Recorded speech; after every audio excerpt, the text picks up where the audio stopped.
Assalamualaikum warahmatullahi wabarakatuh. Perkenalkan, nama saya Anisatur Rahma. Di sini saya akan mempresentasikan hasil belajar saya selama kurang lebih 1 semester ini di mata kuliah Sosiologi Hukum. Yang pertama ada perencanaan penelitian sosiologi hukum. Yang pertama ada materi, metode penelitian kualitatif.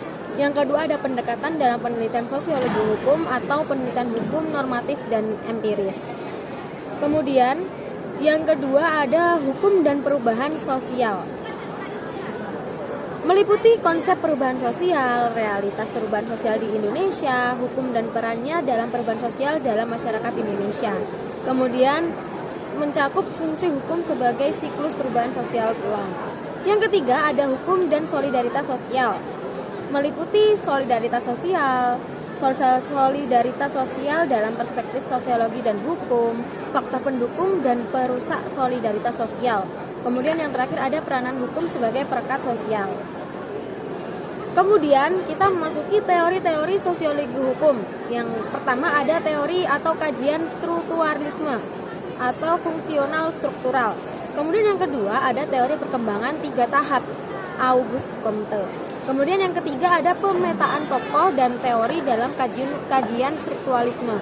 Yang terakhir ada pemetaan tokoh dan teori dalam kajian fungsional struktural. Kemudian kita memasuki sejarah dan perkembangan sosiologi hukum. Yang pertama ada paradigma sosiolog dalam sejarah sosiologi hukum. Kemudian ada latar belakang lahirnya sosiologi hukum. Kemudian ada sejarah perkembangan sosiologi hukum di Indonesia. Kemudian kita memasuki yang namanya antropologi dan sosiologi. Yang pertama ada antropologi dan sosiologi yang berhubungan antara antropologi dengan sosiologi hukum. Kemudian ada persamaan dan perbedaan antropologi dengan sosiologi hukum.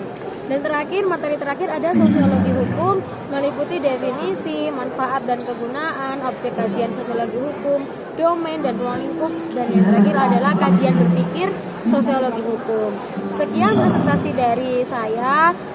Apabila ada hal yang kurang berkenan, saya mohon maaf. Terima kasih. Wassalamualaikum warahmatullahi wabarakatuh.